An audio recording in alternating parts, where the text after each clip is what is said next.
वालेकुम नाजरीन, इस वक्त आप देख रहे हैं रोशन टीवी इंटरनेशनल। मैं हूं नसीर, जर्मनी के स्टूडियो से।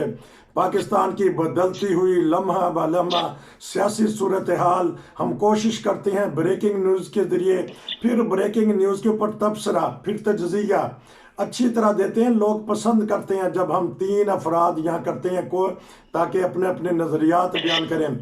सबसे पहले मैं चलता हूँ लाहौर, वहाँ से पता करेंगे कि क्या ब्रेकिंग न्यूज़ है। अभी अभी ब्रेकिंग न्यूज़ आई है। हाँ जी जी, बताइएगा क्या ब्रेकिंग न्यूज़ है लाहौर। जी अभी थोड़ी देर कबल फवाद चौधरी जो कि पीटीआई के स्पोकमैन है और साबका वज़ीर इत्तलात भी है, उन्होंने प्रेस कॉन्फ्रेंस की है जिसमें उन्होंने बताया है कि चौधरी परवेज इलाही साहब ने आज असम्बली तहरीर करने की असम्बली पर दस्तखत करके तो गवर्नर साहब को भिजवा दी है। आइंदा 48 घंटों में पंजाब असम्बली तहरीर कर दी जाएगी। हमारी इस मामले में परवेज इलाही और इमरान खान साहब जो चेयरमैन है पीटीआई की, उनके साथ मुशावरत हुई है, जिसके बाद चौधरी परवेज इलाही साहब ने असम्बली पर साइन कर तो गवर्नर पंजाब को भिजवा दी है। और अगर 2 दिन के अंदर गवर्नर पंजाब इस असम्बली पर दस्तखत नहीं करेंगे तो ये उसके बाद 48 आवर्स 48 घंटे के बाद ये असम्बली जो है तहलील हो जाएगी। तो फायदा क्या हुआ तहलील करने का? क्या चाहते हैं हमारे सियासतदान?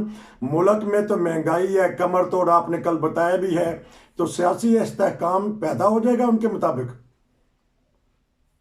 इनका मेन मकसद ये था तरीके इंसाफ का कि कल रात जो गुज़श्ता रात पंजाब असम्बली की कार्रवाई हुई है जिसमें रात 12:30-1 बजे तक वोटिंग होती रही है, जिसके बाद उन्होंने ये बताया कि हमें 186 अरकान की हमायत हासिल है। तो मेन मकसद तो पीटीआई का जो बज़ाहिर नजर आ रहा था वो यही था कि हमारा असम्बलियों पर जो एतबार है, जो एमपीज है उनका एतबार हमारे साथ पूरा है, हमारे 186 अरकान हमारे साथ है। और उन्होंने वज़ीर आला पंजाब परवेज इलाही पर एतमाद का इजहार किया है, क्योंकि अब हमने अपनी सदैत को शो कर दिया है कि वोट ऑफ कॉन्फिडेंस जो परवेज इलाही के मतलब कहा गया था कि गवर्नर ने कि उसको लेना चाहिए, लेकिन उसको ऊपर अब हम वोट ऑफ कॉन्फिडेंस ले चुके हैं। लिहाजा अब जो चेयरमैन पीटीआई ने फैसला किया था कि खैबर पख्तूनख्वा और पंजाब असम्बली को तहलील करने की जो बात की थी, तो आज हम इस फैसले पे पहुंचे हैं। तो उनका ये मकसद था कि आज हम अब लोगों को ये बताएंगे कि आज हमने असम्बली को तहलील कर दिया है और अब हम अवाम के दरवाजे पर जाएंगे, ताकि अवाम भी हमारे साथ मिलकर ये मुतालबा कर सके कि मुल्क में नेशनल जो इलेक्शन है, वो इंतखाबात जो है वो हो सके। तो उनकी कोशिश यही थी कि हम सुरखरू होकर चले जाएं, ताकि लोग हमें ये ना कहें कि आप तो वोट ऑफ कॉन्फिडेंस नहीं ले सके या आपने एतमाद का वोट नहीं लिया। तो उनका मेन मकसद जो अभी तक बाहर नजर आया वो यही था कि हमने एतमाद का वोट ले लिया है और अब हमने अपने वादे के मुताबिक, चेयरमैन साहब ने कहा था कि असम्बलियाँ तहलील कर देंगे, तो उसको हमने आज असम्बली की तहलील करने की असम्बली उस पर साइन कर दी है। अब मैं कानूनी पहलू ले लूँ। मैं चलता हूँ सरदार खिजर महमूद साहब जो एडवोकेट हैं हाई कोर्ट के। मैं पता करना चाहूँगा कि ये अदालत का इतना वक्त ज़ाया कर दिया इन्होंने, अदालत भी खामोश बैठ गई, गवर्नर ने अपनी पटिशन वापस ले ली। ये क्या ड्रामाबाजी है? और ये जो वक्त हुआ है, अदालतों का नुकसान हुआ है। आपको पता कि अदालतें किस नहज पे जा रही हैं, हमारे कितने केसेस हैं। बताइएगा कोई कानूनी पहलू और सियासी पहलू दोनों तरह से आप अच्छा बोलते हैं। देखिए, पहली बात ये है कि ये जो रात को जो इन्होंने वोट ऑफ कॉन्फिडेंस हुआ, ये गवर्नर की जो एडवाइस थी उसी पे हुआ है।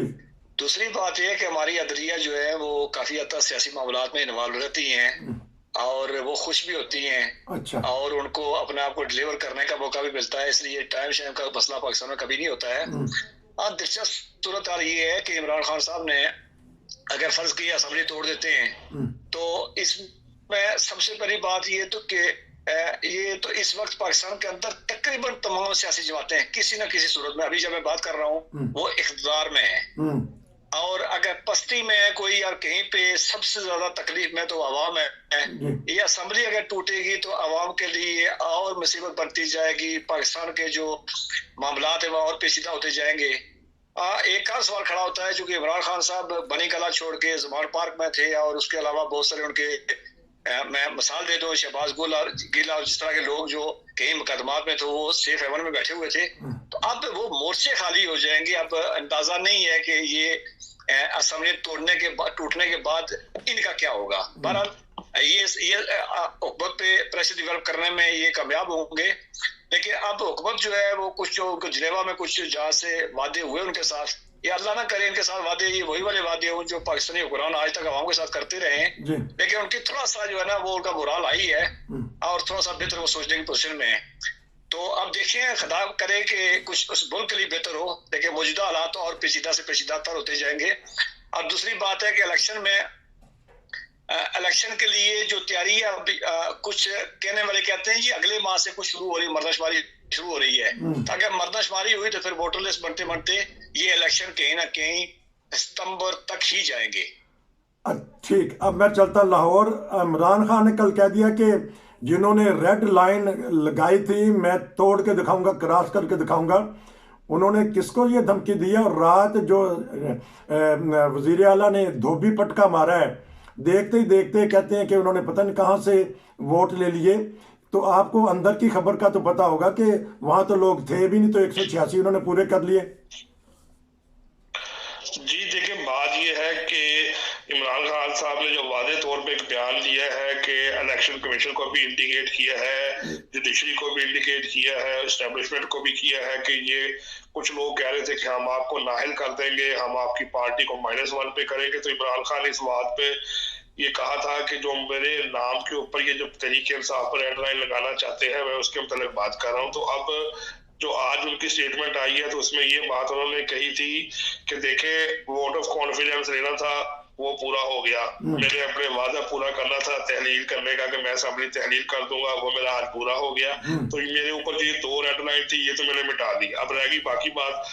तो वो भी इंशाल्लाह जो है हमारी कोशिश ये है कि जो नेशनल असेंबली में जो हमारे इस्तीफे हैं वो स्पीकर मंजूर करे और उसके बाद आम इंतखाबात हों तो हम इसको क्लियर कर सके। तो रही बात ये जो कल का वाकया हुआ असेंबली का, उसमें ये था कि पीटीआई के 3 अरकान जो थे वो तो शामिल नहीं हो सके, जिनके मतलब आज ये मालूम हुआ है कि उनके खिलाफ इलेक्शन कमीशन को नाअहली का रेफरेंस दिया जाएगा कि पार्टी की तरफ से उनको ये नोटिस दिया गया था कि रात को वोट ऑफ कॉन्फिडेंस होगा पंजाब असेंबली में, तो अब लाजमी आए।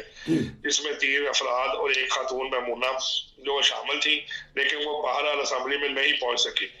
तो सबसे बड़ी बात यह है कि उन्होंने तो ये अपने अफराद थे, एक न्यूट्रल बंदे को बिठाकर अगर ये सारा काम किया जाता फिर तो हम हर बात को समझते कि ये बात कैसे हुई है, लेकिन बहरहाल उन्हीं का स्पीकर था, उन्हीं की रिकॉर्डिशन थी, उन्हीं ने सारा कुछ काम किया।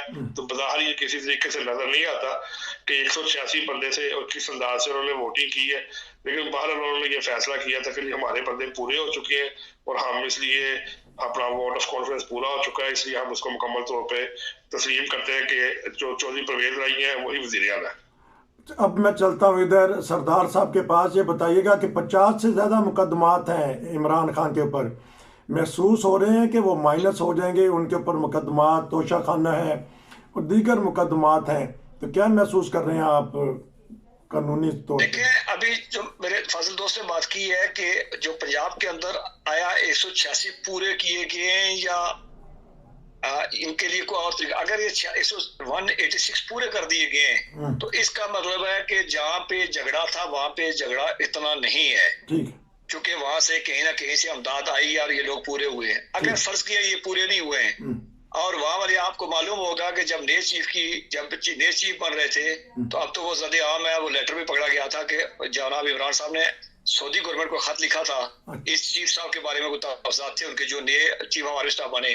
तो इसलिए इन सारे मामलात में वो भी मामला हो चुका है एस्टेब्लिशमेंट, चूंकि पाकिस्तान में हुकूमत जो है वो वहीं से चलती है और एक ही नजरिया चल रहा होता है।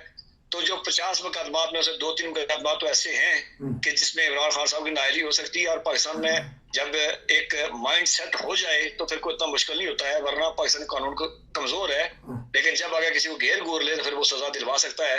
और इमरान खान साहब को भी अंदाजा है, मैंने पहली बात में भी यही कहा था कि इनके पास एक सेफ हेवन था कि वो पंजाब में बैठे हुए थे, चूंकि हुकूमत उनकी अपनी थी तो कहीं से गिरफ्तारी का खतरा इनको नहीं था।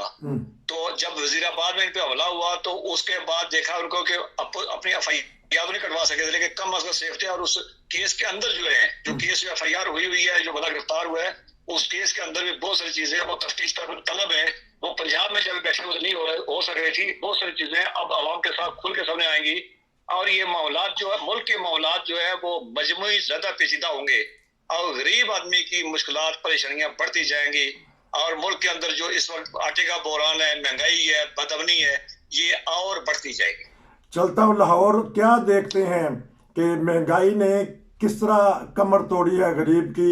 आप बाहर भी जाते हैं, फील्ड में भी। जो बेसिक जरूरी होती है वो आटा गंदम होती है, तो 160 रुपए किलो आटा है, 560 रुपए किलो मुर्गी है, 295 रुपए 300 रुपए दर्जन अंडे हैं। तो ये जो चीजें जरिया जो खुर्दोनोश की चीजें हैं, घी जो है वो 520 रुपए का लीटर है, पेट्रोल 215 पे खड़ा हुआ है। तो आम आदमी को कारोबार कोई नहीं है, दूसरा उनकी इतनी इस्तात कोई नहीं है, ना बाहर को इतने काम होते हैं, इन सब के लिए यहाँ पर रह कर गुजारा करना बहुत मुश्किल है। अब तो सफेद पोशी यहाँ तक होगी कि लोग कहते हैं कि अब या तो हमें मौत आ जाए या तो हम मांगने के लिए कहाँ बाहर जाए, हम तो हाथ भी किसी के सामने नहीं फैला सकते।